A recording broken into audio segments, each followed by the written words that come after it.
Hi, welcome to the Resources Roadhouse. I'm Wally Graham and I'm at the New World Metals Conference in Perth, and I am with Murray Hill, who is Managing Director of Marinica Energy. Now, Murray, you've got a few balls in the air uranium-wise. Yep. Your sort of, I suppose you could call it your main focus is your Copies project in Namibia. Yep. You released some encouraging drill results out there last week. Just want to touch on those for us? Yeah, so we did some drilling on a channel that we'd previously drilled with. I think we hit sort of 13 metres at nearly 700, including 2 metres at 1900 in that. And then we went back and just drilled it out because we thought it might have been a bit wider. Turns out it's 1.2 kilometres wide and looks like it could be a bit more potentially. So, and 3.6 kilometres long, right? The full width of our EPL at that point. So that's pretty encouraging. Yeah. So we now have to wait for the assay results to come in early next year. Yep. But we've found the channel and found a good channel. Well, I suppose you're waiting on assay results, but to have a result like that, as you say, sort of 1.2 that way, 6 that way, that's quite a hefty block of land. Yeah, it's very good, and there's a lot of pounds can be in that. So the thing about paleo channels is the wider they are, there's more pound per length of channel. Oh, okay. So, to see it 1.2 kilometres wide is fantastic. Yep. Yeah. When you think it might be 150 metres wide and it's 1.2 kilometres, you go, Jesus. Yeah. How good's that? Yeah.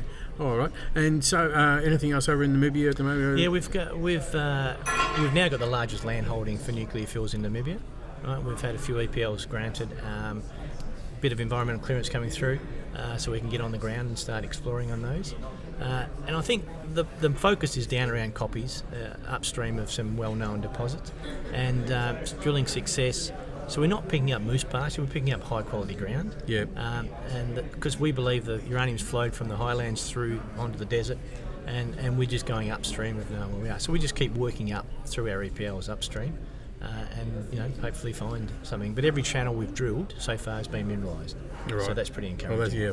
That's and these channels are 20 metres deep, yep. max. I mean, maximum hole is 20 metres. I mean, well, that's all right. I mean, you get more bang for your drill dollar, don't you? I said today in the presentation, we drilled 65 holes for $38,000.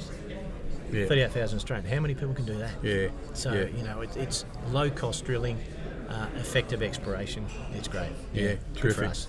Oh, and now domestically, you had a bit of stuff back home? Yeah, we had an EGM yesterday for shareholders to vote on acquisition of some assets from Optimal Mining, and £48 million at sort of 860 ppm.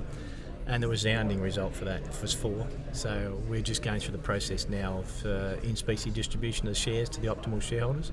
So the acquisition was primarily shares, so it doesn't cost us much cash. Right.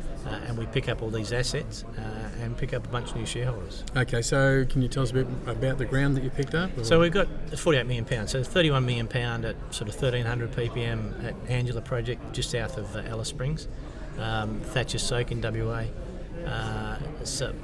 Ubergooma up in Derby in WA. There's a historic resource on that, which we can't report, but has been reported by previous owners. Right. So we're going to do a resource estimate on that. Yeah. And that'll come out with a pretty good number based on what we've seen in the past. And then we've got 20% shareholding of Bigley and a few others held by Energy Metals, which are all good grade. Yeah. So focused in Northern Territory and Western Australia. Yeah, I suppose it's good to have a domestic and an international field, but also that added bonus of a domestic project as well. I think that sort of gives you a nice balance. Well, see, you're geographically diverse. Some people sort of talk really positively. I mean, Western Australia we heard today is second on the Fraser Institute list. Yeah. Right? But Namibia, from a uranium point of view, should be higher than that because Rossing have been operating since 1976 continuously. There's other operations in the country. It's well known for its uranium production, whereas West Australia not so well for its uranium. So, being geographically diverse, if one's not going well, the other will be. Yeah. So that's important. Right. And so it's not just about digging uranium with Marinica. You've also got your upgrade process. Yeah. It's a beneficiation process. Is that correct? Right. That's right. So what is it basically? So we developed this beneficiation process, which essentially rejects all the gangue minerals out of the ore. So Right. gangue minerals being non-uranium bearing minerals. To the point where we reject 95% plus. So that means we've got less than 5% of the mass that we can then leach. In Namibia, for instance, there's Rossing been there for 40 odd years. We can take a concentrate to them, they can leach it and refine it. They use their own established transport corridors for yellow cake, but also for reagents. Don't need a tailings dam. So environmentally, and we heard today about environmental, social governance. That's us, essentially. I think we're a step ahead of this term because we could produce a concentrate that we don't have to put a tailings dam in, create reagent corridors. However, if we've got a big project, we can use it. An upgrade is an enabler for us to explore, right? And also, if we found a £10 million project, you can't make it work. But we could, because we produce a concentrate, truck it somewhere else to leach it. Okay. So it's really important for us as a developing company. It's a simple process that we've got 3 patents over, so we've got that well protected. In-house know-how on how to apply it. It adds a lot of value to Namibia. Right. But we also think in a certain form, it will add a lot of value to these Australian assets we picked up. Okay.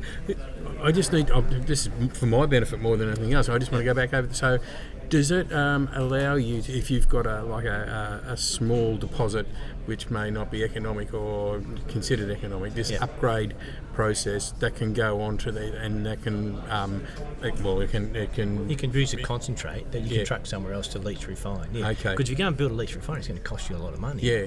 And the risks around that, right, and getting a refinery up and running to produce yellow cake, it's got its environmental issues and its operating issues. Yep.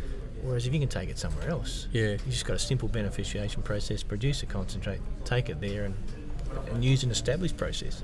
So is it a process that you can take anywhere, and you don't need to have the project? You know, you can take it to somebody else's project and say, here's our process. That's another option.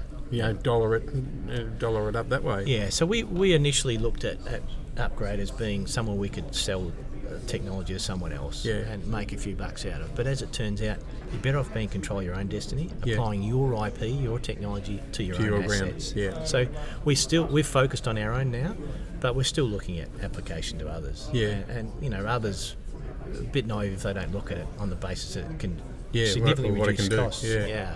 So, all right. Well, that's very interesting, Murray. So coming into next year, what are we sort of looking at? Well, we're looking at continued exploration in copies in Namibia.